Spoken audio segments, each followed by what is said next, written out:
Bonsoir à tous, ravi de vous retrouver en ce lundi 21 octobre. Toute l'actualité près de chez vous, reportages, interviews, portraits et votre météo toujours ensoleillée à venir. Dernier regard ce soir sur le déplacement africain de la ministre des Relations extérieures et de la coopération, Isabelle Béro-Amadei, qui dressera avec nous le bilan de ce voyage et nous nous rendrons à l'école Amis des enfants à Matana au Burundi, soutenue par la principauté.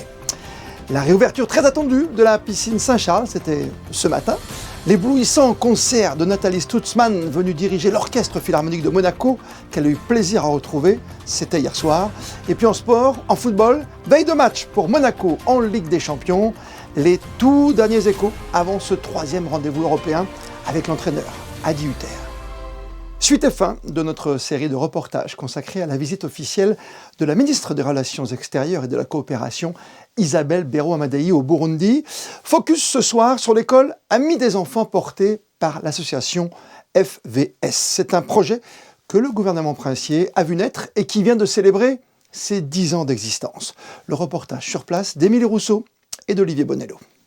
La scolarisation des enfants représente un défi majeur au Burundi. Comme d'autres pays africains, cet État situé au cœur de l'Afrique est confronté à une crise de l'apprentissage. Beaucoup d'enfants, notamment les plus vulnérables, ne poursuivent pas leurs études dans le secondaire. C'est face à ce constat que Spes Nyangaza, cofondatrice de FVS Amis des enfants et également consul honoraire de Monaco au Burundi, a décidé de créer cette école à Matana, dans le sud-ouest du pays. Elle permet d'offrir un enseignement de qualité en intégrant les enfants vulnérables. C'est une école qui a comme objectif global de contribuer à préparer les futurs leaders pour le Burundi avec excellence et intégrité. Salle de classe, salle informatique, bibliothèque, laboratoire de chimie, l'école Amis des enfants accueille aujourd'hui 600 élèves en internat, dont une quarantaine d'orphelins et autres enfants vulnérables.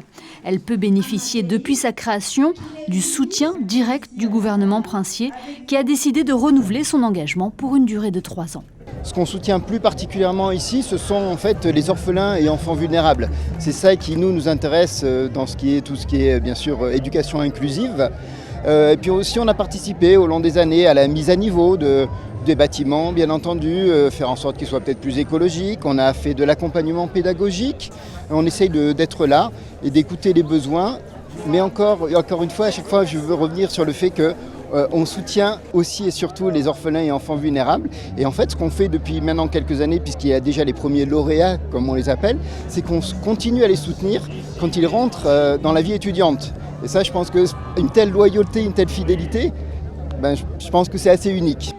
D'autres organismes de solidarité internationale de Monaco ont cru également au projet de Spes Nyangaza dès le début, à l'image de Fight Aids Monaco et de l'Association mondiale des amis de l'enfance, l'AMAD, qui est l'un des premiers témoins des bénéfices de cette école qui représente l'espoir d'une génération. J'ai eu une multitude d'expériences comme ça de jeunes qui maintenant après ces études, sont vraiment des acteurs de développement du pays. On a des médecins, on a des ingénieurs, on a des infirmiers. Et voilà, comme on dit, c'est l'éducation qui est vraiment un prérequis en termes de développement. Et on en a vraiment l'exemple flagrant ici au Burundi.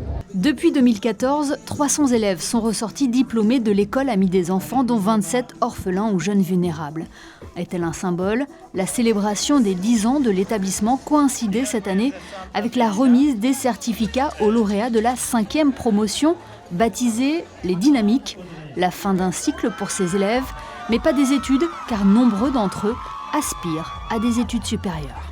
L'éducation, un des domaines d'intervention de la coopération monégasque au Burundi et qui répond aussi aux priorités du pays. Pour revenir sur cette visite officielle au cœur de l'Afrique, la première de niveau ministériel, Émilie Rousseau s'est entretenue avec la ministre des Relations extérieures et de la coopération, Isabelle Béro-Amadei. Une interview réalisée avec Olivier Bonello à Bujumbura, capitale économique du Burundi. Bonsoir Isabelle Béro-Amadei. Bonsoir Émilie. Nous sommes à quelques mètres du lac Tanganyika, l'un des plus grands lacs d'Afrique, pour évoquer ce déplacement officiel au Burundi. Quel bilan pouvez-vous tirer de cette visite ? Effectivement, nous sommes à côté du lac Tanganyika, à un moment où cette visite se termine. Nous allons prendre l'avion dans quelques heures. Je crois que c'est un bilan plus que positif, puisqu'il nous a permis de venir sur le terrain. À la suite, comme je l'avais dit, de l'accord cadre de coopération que nous avions signé avec mon homologue burundais il y a une dizaine de jours en marge du sommet de la francophonie. Et donc nous sommes là, nous étions là pour voir sur le terrain quels sont les projets que nous soutenons ici au Burundi, pour valoriser aussi l'action de la coopération monégasque. Et je dois dire que je suis vraiment très satisfaite d'avoir rencontré à la fois les organisations internationales, les ONG locales ou internationales et aussi d'avoir pu échanger avec les bénéficiaires. Donc on a visité beaucoup de projets un peu partout dans le pays du Burundi et c'est une visite qui, je crois, a été très positive. C'est un pays partenaire depuis de nombreuses années, hein. C'est un pays partenaire historique de la coopération monégasque. Nous sommes ici depuis 2008 dans les domaines d'action prioritaires de Monaco, mais pas seulement. Ces domaines d'action correspondent aux besoins et aux priorités du gouvernement burundais. Donc 2008, je disais, où nous sommes intervenus en matière de santé, de sécurité alimentaire, d'accès au travail décent et de protection et d'éducation de l'enfance, avec en 2015 un action plus particulier sur la sécurité alimentaire. L'éducation est un enjeu majeur pour le Burundi. On parle ici de capital humain car ces enfants sont tout simplement l'avenir du pays, hein. Alors effectivement, on a été particulièrement intéressés par cette jeunesse puisque c'est une population jeune, à l'image de la population africaine, hein, qui a un âge médian de 19 ans. Donc les actions qui sont axées sur l'éducation et la protection de l'enfance sont vraiment importantes ici et elles correspondent à la priorité du Burundi puisque l'éducation est vraiment au centre de l'action du gouvernement burundais. Donc là encore, on se rencontre dans nos priorités et quand on voit cette jeunesse qui a vraiment besoin d'éducation et une envie aussi d'étudier, on se dit qu'on n'est pas là par hasard. C'est important pour vous de vous rendre sur le terrain pour aller à la rencontre des partenaires de la principauté ? Je dirais que c'est essentiel, puisque quand on est à Monaco, on sait très bien quelles sont les actions qui sont menées par la coopération internationale, mais se rendre sur le terrain, ça permet de les visualiser et puis surtout d'avoir ce contact humain qu'on ne peut pas avoir lorsqu'on est dans un bureau. Donc nous avons échangé beaucoup sur ce que nous avons fait et ce que nous pouvons encore améliorer et faire avec nos partenaires ici au Burundi. Donc effectivement, c'est essentiel de venir sur le terrain. Alors cette visite officielle vous a emmené dans le nord du pays, à la frontière du Rwanda, ici à Bujumbura, et puis dans le centre du Burundi. Vous avez pu constater cet élan de solidarité internationale et aussi l'engagement d'organismes de solidarité internationale de Monaco. Alors déjà, la coopération monégasque intervient toujours en partenariat avec d'autres entités. Ça peut être des entités onusiennes comme le PAM en faveur des cantines scolaires, le HCR sur une thématique qui est chère au Burundi puisque c'est la thématique des rapatriés. Ensuite des associations locales ou internationales, Bibliothèques sans frontières par exemple, Santé Djidio avec lequel nous collaborons non seulement au Burundi mais aussi dans d'autres pays de coopération. Et puis aussi la société civile monégasque qui est présente au travers des OSI monégasques. Je me suis rendue ce matin à la rencontre de la fondation Vénuste Nyagombo, qui est un athlète olympique qui a gagné une médaille d'or pour le Burundi aux 5000 mètres et qui, à travers sa fondation et avec Peace and Sport, permet donc de faire venir des enfants du quartier pour les intégrer au travers du sport et porter un message de paix. Et ensuite, il y a Fighteds aussi, ici au Burundi, qui intervient, et également l'AMAD, puisqu'hier, nous avons fêté les 10 ans d'une école que nous soutenons depuis sa création, il y a donc 10 ans, en collaboration avec l'AMAD. Donc le secrétaire général de l'AMAD était présent pour la célébration de cette école de Matana, où nous œuvrons pour intégrer des orphelins et des enfants particulièrement vulnérables dans un cycle scolaire.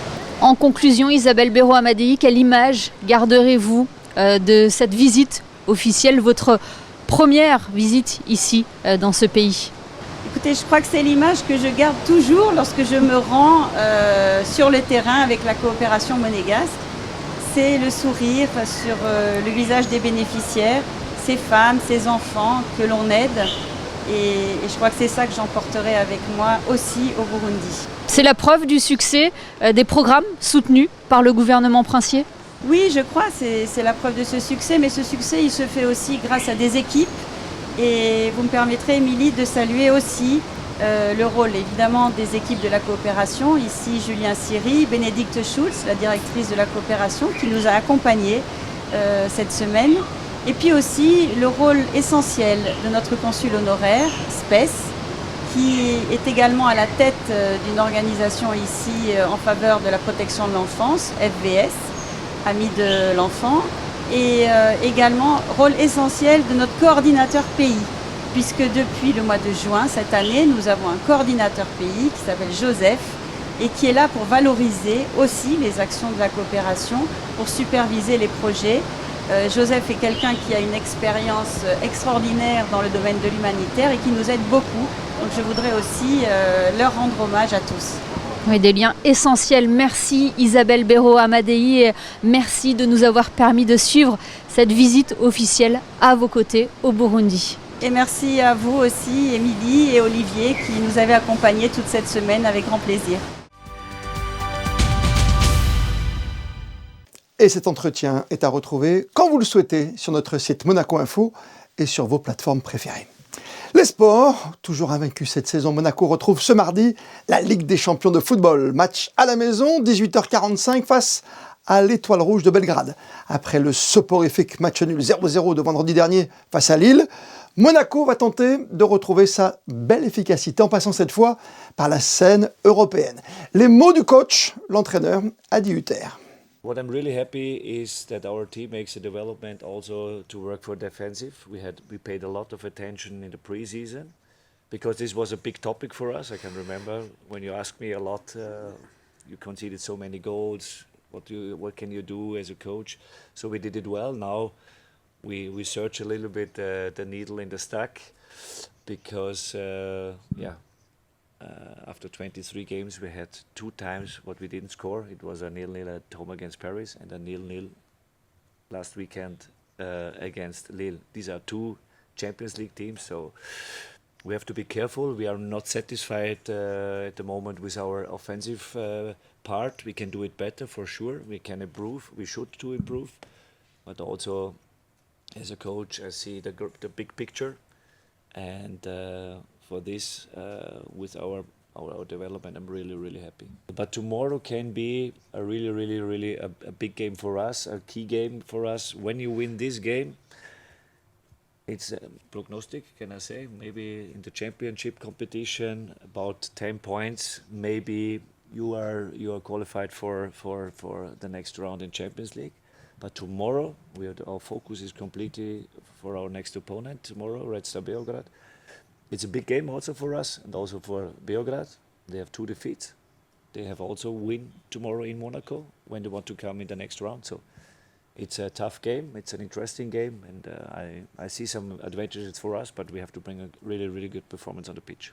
Le Grand 8 pour Charles Leclerc au Grand Prix des États-Unis à Austin, 8e succès de sa carrière, 3 cette saison bien sûr après Monza et Monaco. Et puis un doublé Ferrari de surcroît aux États-Unis. Prochain rendez-vous du Grand Cirque de la F1 au Mexique le week-end prochain. Sur sa lancée, la Roca Team, après avoir redressé la tête en Euroleague de basket jeudi dernier, s'est imposée ce week-end à Gaston-Médecin face à un des clubs phares du championnat de France, l'équipe de Cholet. Malmenée en première période, les hommes de Sacha Obradovic ont su terminer en trombe, avec notamment un dernier quart d'heure époustouflant, remporté 30-8. À 19h30, ne manquez pas votre rendez-vous bimensuel avec Frédéric Elion et notre consultant Ali Traoré pour les experts du basket. Le challenge international Denis Ravera a une nouvelle fois attiré les meilleures nations de sport boule du monde pendant plus de 48 heures. Gaëtan Lebrun, Camille Caloni ont suivi la compétition. Le club bouliste du Rocher a accueilli de vendredi à dimanche la 15e édition du Challenge international Denis Ravera. Cette année, 17 pays, issus de 15 continents différents, étaient venus représenter leurs couleurs dans ce tournoi devenu un incontournable du Rocher. L'occasion pour les équipes de se frotter aux meilleures nations de sport boule et ainsi bien préparer les championnats du monde. Avec les championnats du monde, c'est le plus bel événement de l'année.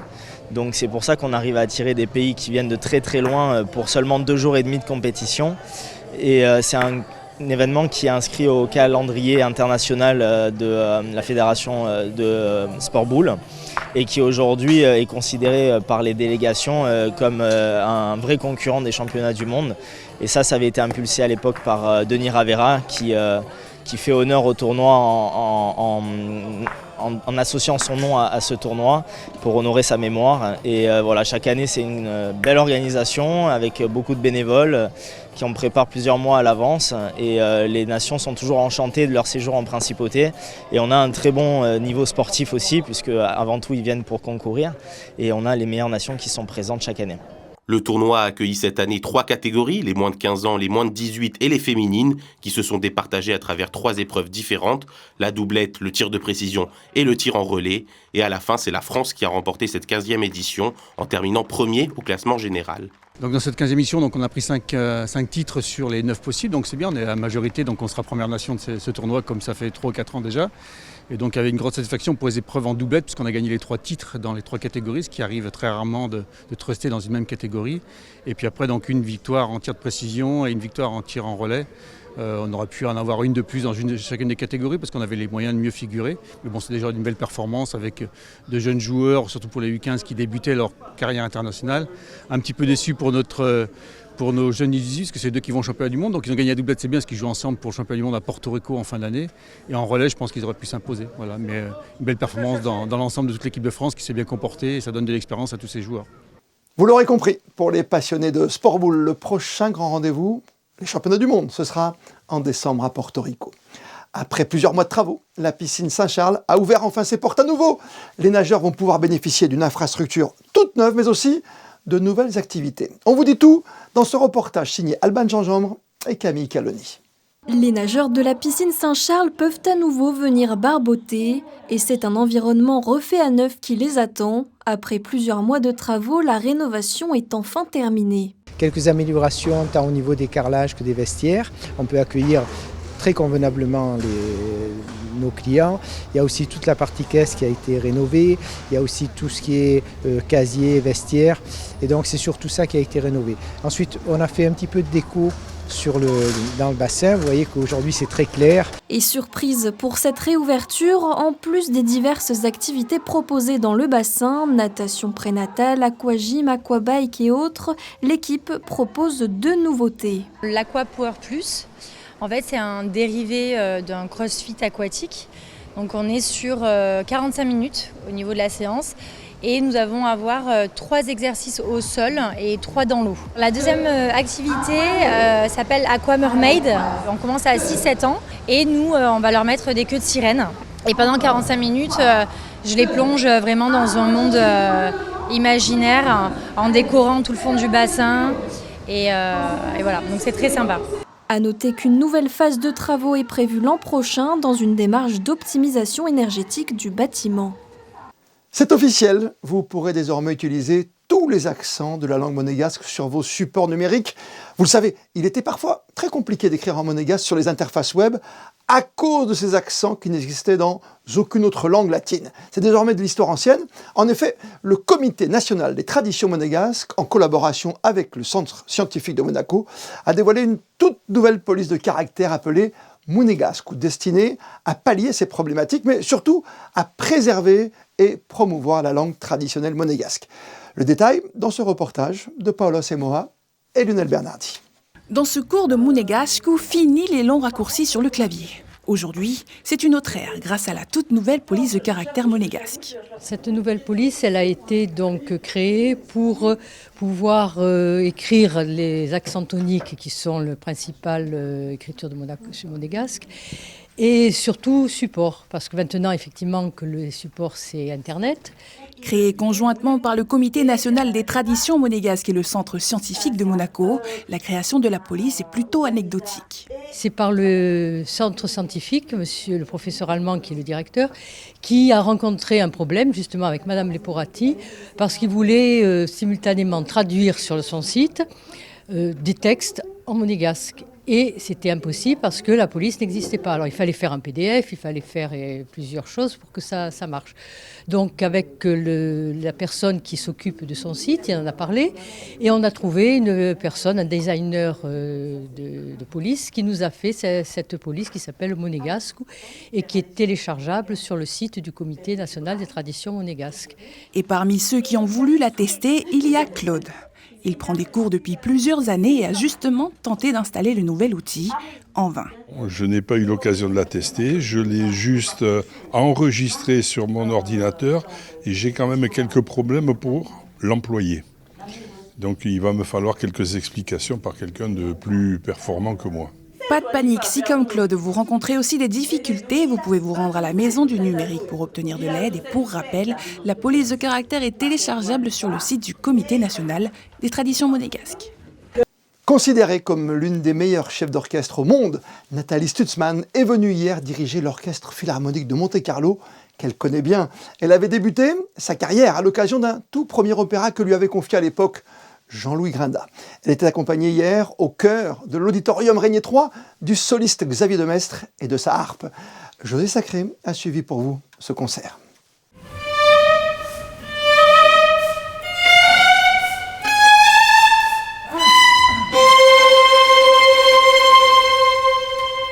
Directrice musicale de l'Atlanta Symphony Orchestra, Nathalie Stutzmann, après ses débuts spectaculaires dans Tannhäuser à Bayreuth, a été nommée meilleure chef d'orchestre de l'année aux Oscars de l'opéra en 2024. Un grand journal allemand l'a présentée comme un génie qui rend la musique irrésistible. Enfin, ses débuts au Metropolitan Opera ont été qualifiés par le New York Times de coup d'éclat de l'année. Ce dimanche 20 octobre, Nathalie Stutzmann a retrouvé l'Orchestre Philharmonique de Monte-Carlo.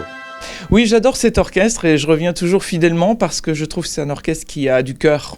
Et il y a beaucoup de choses à dire avec eux et c'est un potentiel énorme. Donc c'est toujours une semaine très très agréable avec ces musiciens avec qui maintenant on se connaît bien et on a des relations privilégiées. Au programme Orpheus Undone de Mitzi Mazzoli, le concerto pour harpe d'Alexandre Mosolov avec en soliste l'un des plus grands harpistes actuels, Xavier de Maistre, et la 5e symphonie de Shostakovich. Cette symphonie que je dirige aujourd'hui, la 5e, a été écrite en 1937 en plein régime stalinien, en pleine période de la terreur et décrit l'atmosphère d'une dictature. Et les dictatures existent toujours dans le monde et donc la musique est porteuse puisqu'elle touche nos émotions directement puisque les histoires et l'histoire se perpétuent. Avec déjà un tel palmarès, à quoi pouvez-vous encore rêver, Nathalie Stutzmann? Pour un chef, l'instrument, c'est l'orchestre. Donc la joie d'aller plus haut et d'être au plus haut niveau, c'est d'avoir la chance toute l'année de ne travailler qu'avec les meilleurs orchestres du monde. Et ça, c'est pas une ambition, je vais aller travailler... Non, c'est le bonheur de maintenant voir que sur ma liste, chaque semaine, je me réjouis de retrouver ou de découvrir pour la première fois un orchestre qui fait partie des 20 meilleurs du monde. Et ça, je pense que c'est une chance extraordinaire puisque notre instrument, c'est l'orchestre. Inside the Homes of Artists for Art's Sake, c'est le nom du tout nouveau livre de la collectionneuse d'art Tiki Atencio Dermidjian. Après ses 2 premiers livres à succès, elle plonge cette fois-ci ses lecteurs dans la vie privée des lieux de vie de quelques artistes contemporains emblématiques du monde entier.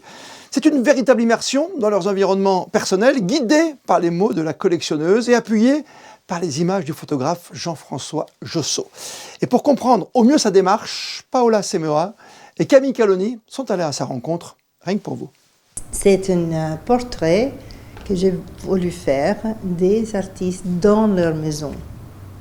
Savoir comment ils habitent, comment ils posent leur œuvre d'art, s'ils collectionnent ou pas, comment ils préfèrent vivre.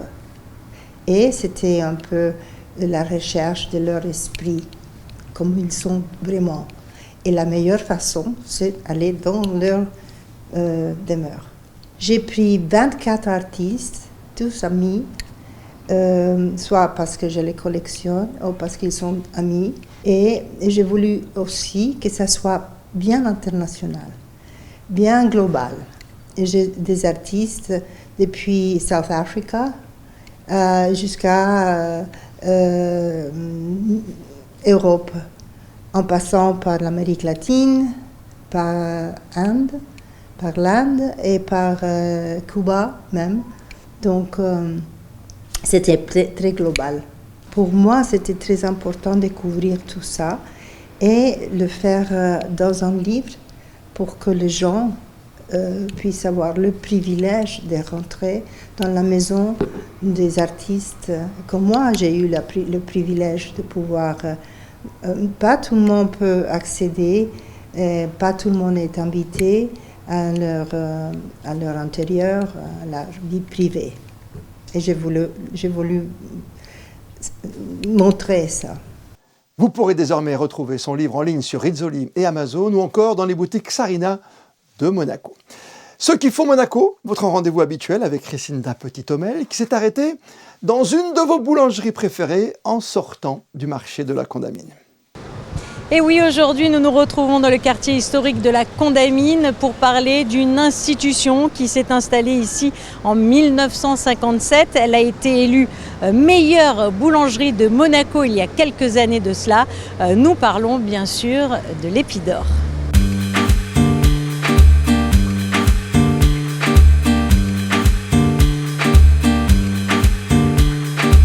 La fameuse histoire de l'Épidore a débuté le 1er octobre 58 avec papa, maman et mémé. Et donc, depuis 66 ans, on est à la barre de ce vaisseau. Et alors, c'est une véritable histoire de famille? Tout à fait, 4 générations. Ma grand-mère, mes parents, mon frère et moi, et maintenant mon fils. Et voilà, nous espérons encore perdurer dans le temps comme ça. Alors, des anecdotes durant toutes ces années? Ouf, il y en a tellement qu'on pourrait écrire une Bible. Des anecdotes, alors mis à part la princesse Grace qui venait faire ses courses dans les années 60 et puis de fameux pilotes de Formule 1 qui venaient prendre des croissants en bas dans le four à l'Épidore et puis tous les noctambules monégasques après les sorties de nuit, de boîtes de nuit, venaient prendre les croissants et les pains au chocolat à la rue Princesse Caroline. Alors comment on débite autant, parce que vous êtes quand même l'une des boulangeries les plus grosses de Monaco? Bien, c'est très facile. Nous avons 30 employés qui travaillent vraiment avec leur cœur. Et mon petit frère qui fait les productions, les quantités, et nous qui vendons. Alors combien à peu près de quantités vous faites par jour? Ah, beaucoup. En fait, on a les 3 magasins, les Pieds d'Argent, la boulangerie moderne au Moneghetti, et puis ici. Donc en gros, on est sur à peu près 1500 baguettes par jour, pour donner que l'idée d'une baguette. Familiale certes, mais aussi conviviale, car ici à l'Épidore, nous pouvons nous retrouver par exemple tous les matins ou durant l'après-midi pour déguster une pâtisserie ou tout simplement pour boire un café. L'établissement vous accueille du matin jusqu'au soir. Et la météo, c'est avec vous, Sarah Inkari. Bonsoir, une question toute simple. Le soleil va-t-il continuer de briller demain sur la Principauté? Bonsoir Christophe, bonsoir à tous. Oui, le soleil sera toujours au rendez-vous demain, même si quelques passages nuageux sont à prévoir au cours de la journée. Profitez de ces belles éclaircies, car la pluie devrait faire son retour à partir de jeudi. Du côté des températures, elles seront sensiblement égales à celles d'aujourd'hui, avec 15 degrés le matin et 21 l'après-midi. Et puis si vous connaissez une Élodie, ayez une petite pensée pour elle ce mardi. Et comme le veut la tradition, on termine votre journal en images avec les instantanés du challenge Denis Ravera, le 15e du nom. Les photos sont signées Manuel Vitali. On se retrouve demain, 19h pour un tout nouveau journal sur Monaco Info. D'ici là, belle et bonne soirée à toutes et à tous.